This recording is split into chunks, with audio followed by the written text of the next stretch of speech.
മൂവാറ്റുപുഴ ടൗണിൽ സ്കൂൾ വിദ്യാർത്ഥികളെ കുത്തി നിറച്ച് ഓട്ടോറിക്ഷയിൽ യാത്ര.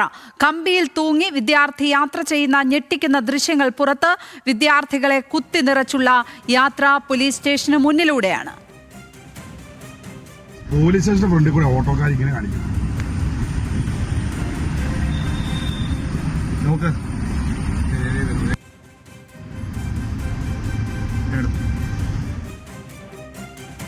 വിവരങ്ങളുമായി ഷീന മാർട്ടിൻ ചേരുന്നു കൊച്ചിയിൽ നിന്ന്. ഷീന, വളരെ അപകടകരമായ രീതിയിൽ കുട്ടികളെ കുത്തി നിറച്ചുള്ള ഒരു യാത്രയുടെ ദൃശ്യങ്ങളാണ് പുറത്തേക്ക് വന്നിരിക്കുന്നത്. ഇത് ഏത് സ്കൂളിലേക്കാണ് ഈ രീതിയിൽ കുട്ടികളെ കൊണ്ടുപോയിരിക്കുന്നത്? സ്കൂൾ അധികൃതരുടെ ശ്രദ്ധയിൽ ഇക്കാര്യങ്ങൾ പെട്ടിട്ടില്ലേ? ഈ ഓട്ടോറിക്ഷയ്ക്കെതിരെ നടപടി എടുത്തിട്ടുണ്ടോ അധികൃതർ, പോലീസൊക്കെ? മൂവാറ്റുപുഴ ടൗണിലാണ് ഇത്തരത്തിലൊരു സംഭവം ഉണ്ടായിരിക്കുന്നത്.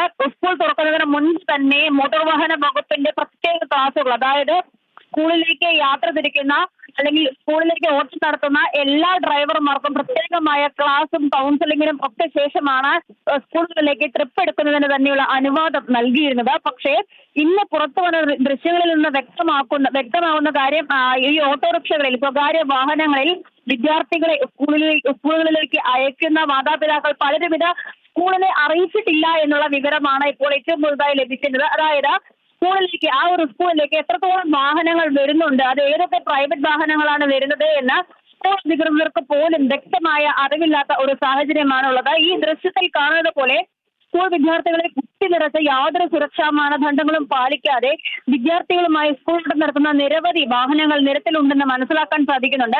ഈ കമ്പിയിൽ തൂങ്ങി വിദ്യാർത്ഥിയുടെ ദേഹത്തിന്റെ പകുതി ഭാഗം പുറത്താക്കി സീറ്റിന് പുറകിലുള്ള ഭാഗത്ത് കുട്ടികളെ ആടുമാടുകളെ പോലെ തറച്ചിട്ടിരിക്കുന്നത്, അല്ലെങ്കിൽ അവരെ അതേപോലെ അതിനകത്ത് കുത്തി നിറച്ചുകൊണ്ടാണ് നഗരത്തിലൂടെ ഓട്ടോറിക്ഷകൾ പായുന്നത്. ഈ ദൃശ്യങ്ങൾ സഹിതം യാത്രക്കാരൻ മോട്ടോർ വാഹന വകുപ്പിന് പരാതി നൽകിയിരുന്നെങ്കിലും അതിനൊരു നടപടിയും ഇതുവരെ എടുത്തിട്ടില്ല എന്നുള്ളതാണ് നിലവിൽ അറിയാൻ സാധിക്കുന്ന വിവരം. ലക്ഷ്മി.